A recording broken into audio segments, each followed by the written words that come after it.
और आज का मेरा स्टॉक है पराग मिल्क फूड। यहां पर आपको 175 रुपए के टारगेट के साथ खरीदारी करने की राय दी जा रही है स्टॉक पे।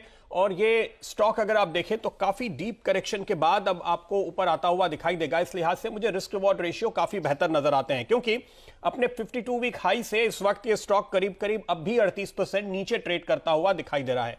ये जो पूरी गिरावट आपने देखी कोविड के दौरान, जाहिर है कि वो थोड़ा ओवरडू हुआ और अब यहां से आपको जो रिकवरी देखने को मिल रही है, स्टॉक को चुनने की वजह इस लेवल पर क्या है और 175 के टारगेट देने की वजह क्या है, ये मैं आपको बताता हूं। देखिए, सबसे पहली वजह यह है कि अब केंद्र सरकार ने कह दिया है कि अनरिस्ट्रिक्टेड मूवमेंट होगा सारे आइटम्स का।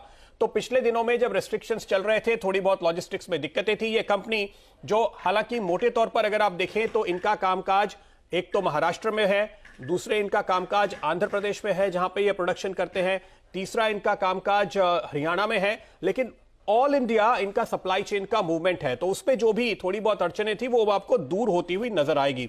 दूसरी बात, अगर आप देखें तो पिछले दिनों में जो मिल्क के प्रोक्योरमेंट प्राइसेस हैं वो जरा कम हुए हैं, इस वजह से कंपनी की मार्जिन आपको बेहतर होती हुई नजर आएगी।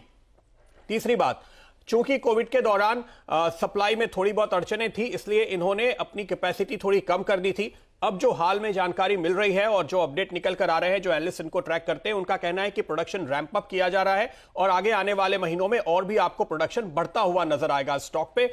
इसलिए आपको इस समय एंट्री लेने के लिहाज से बहुत ही बेहतर मौका दिखाई देता है।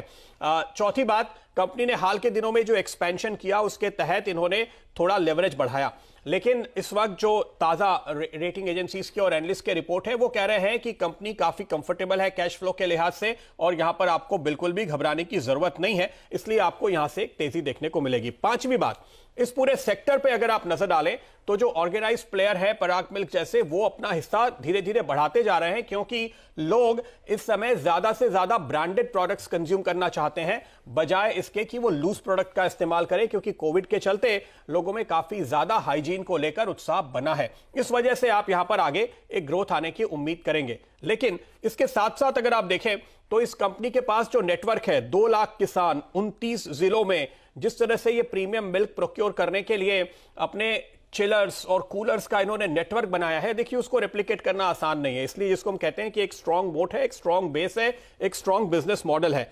दूसरी बात, जो ये प्रीमियम मिल्क अपना बेचते हैं प्राइड ऑफ काउ के नाम से, वो इन हाउस इनका अपने खुद के फार्म में बनता है, जिससे कि ये क्वालिटी एश्योर होती है। और ये प्रीमियम मिल्क के साथ साथ अगर आप देखिए तो चीज के मार्केट में 35% का शेयर है, गोवर्धन घी इनका एक स्ट्रांग प्रोडक्ट है, स्किम्ड मिल्क पाउडर एक स्ट्रांग प्रोडक्ट है। तो इस समय करीब देखिए 18% आता है दूध से, लूज लिक्विड मिल्क से, करीब 12% के आसपास इनकी आमदनी होती है स्किम्ड मिल्क पाउडर से, और 70% जो है वो वैल्यू एडेड प्रोडक्ट है। इसलिए मैंने कई सारे रिपोर्ट्स देखे, कुछ एक लोकल ब्रोकरेजेस में एनालिस्ट जो कि इनको ट्रैक करते हैं उनसे मैंने बात की, उनके प्रोजेक्शंस देखे, उन सबका ये कहना है कि आप यहां से आगे साल दर साल एक्सपेंशन देखेंगे मार्जिन में, क्योंकि ये जो वैल्यू एडेड प्रोडक्ट्स का हिस्सा लगातार बढ़ा है उसके चलते मार्जिन इनके बेहतर होते हुए नजर आ रहे हैं। तो ये कॉल इस समय आपके लिए खरीदारी की पराग मिल्क। मेरा इनिशियल टारगेट यहां पर 175 रुपए का है। वीडियोस को देखने के लिए आप जरूर से सब्सक्राइब कर ले हमारे YouTube चैनल को। फ्रेंड्स, मिलते हैं अगले वीडियो के अंदर, जब तक के लिए गुड बाय।